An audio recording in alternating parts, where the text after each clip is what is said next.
Bapak Ibu, hari ini pas ya, Indonesia merdeka 80 tahun. Wow. Ada yang udah di atas 80? Satu ya? Satu aja, yang lain nggak ada ya? Bapak udah di atas 80 tahun ya? Berarti ya sebelum merdeka sudah lahir duluan, saudara. Ya Boy ya, jadi lihat sekali. Tapi masih kecil ya, usia berapa sekarang? Ibu usia? 87, berarti baru usia 7 tahun. Ya. Waktu Indonesia merdeka baru usia 7 tahun. Tapi saudara coba kita mengamati, apakah benar negara kita benar-benar merdeka? Iya, benar nggak? Enggak. Sekalipun sudah 80 tahun, bukan waktu yang singkat loh, betul nggak? Kalau boleh dikatakan 80 tahun itu 2 generasi. Kalau Popo udah 3 generasi ya. Udah ada 4 belum? Hah? Udah ada 4 belum? Belum ya?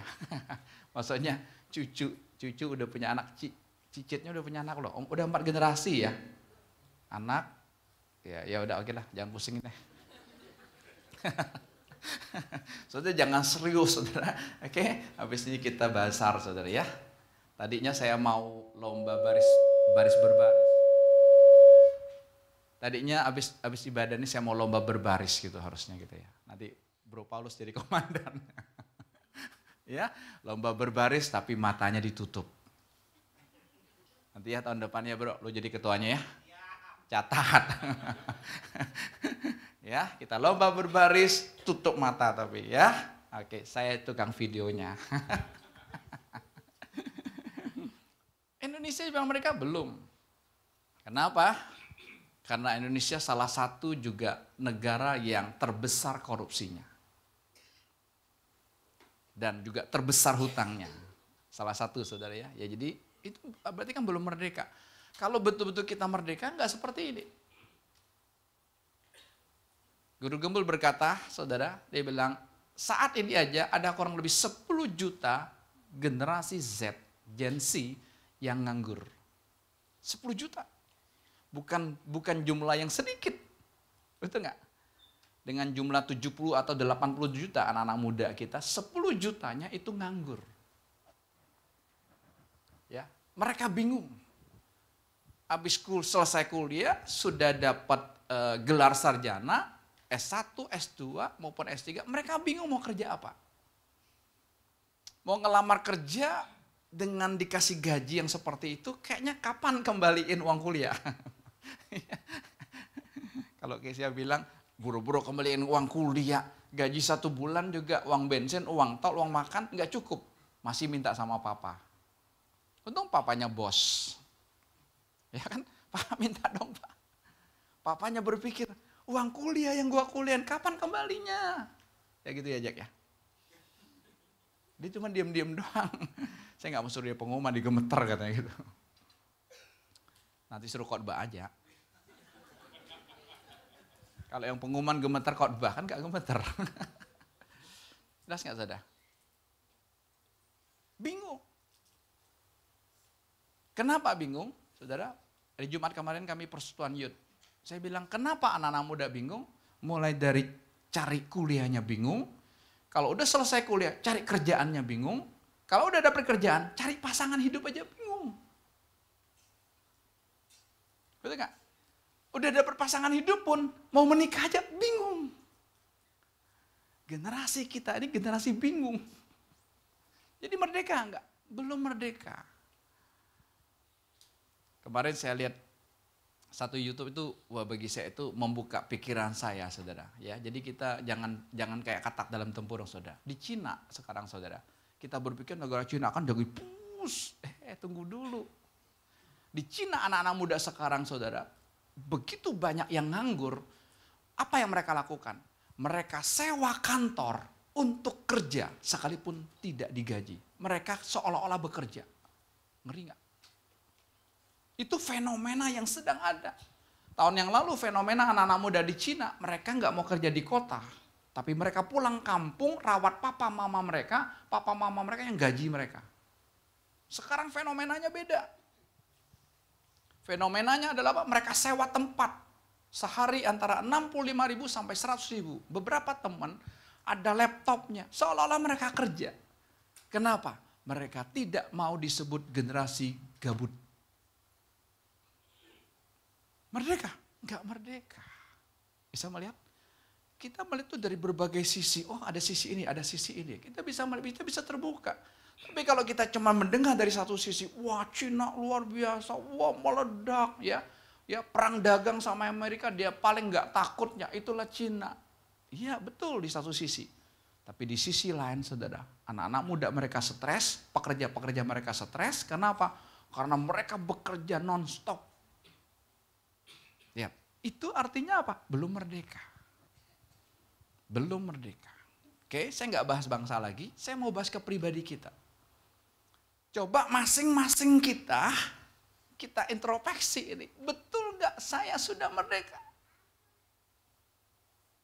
Ayo. Betul nggak? Nggak berani kita berkata, Pak saya sudah merdeka dalam segala hal. Nggak berani kita.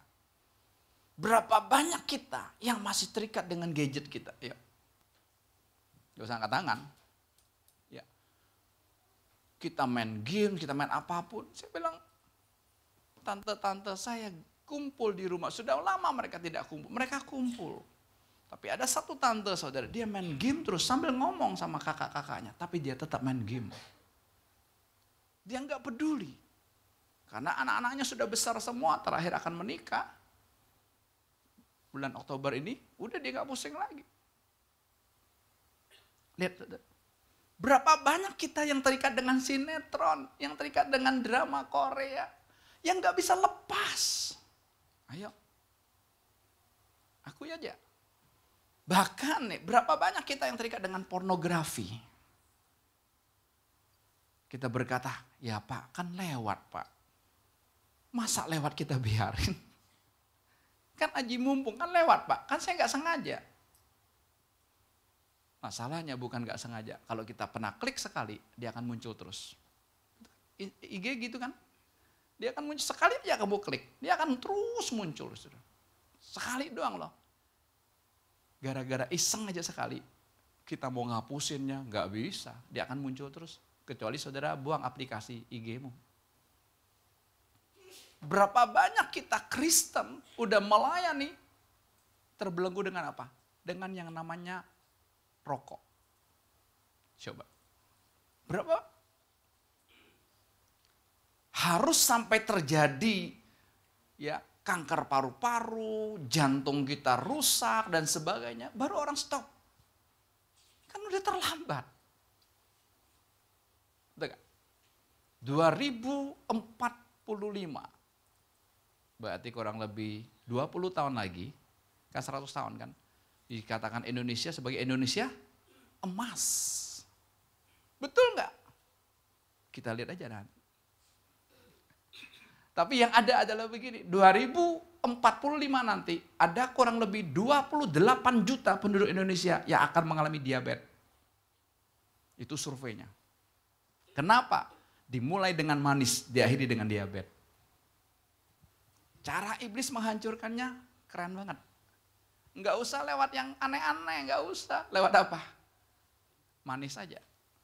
Coba deh anak-anak muda sekarang. Senangnya manis, manis, manis, dan manis. Kemarin saya buka IG, saudara. Lalu dinyatakan begini. Ya.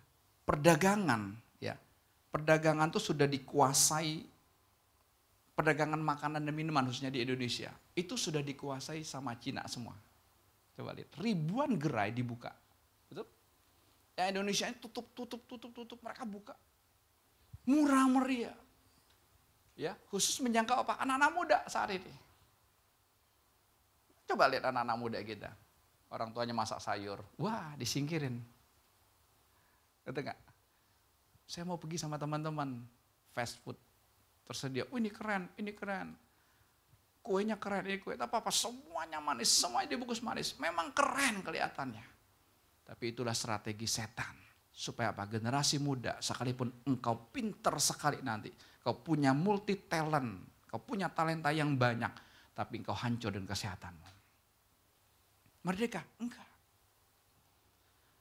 Jadi saya menemukan banyak orang Kristen bilang merdeka, enggak. Yang suami istri coba, saudara selidiki, hubunganmu hari ini gimana dengan pasanganmu? Udah kayak teman Pak? Ya, udah biasa Pak?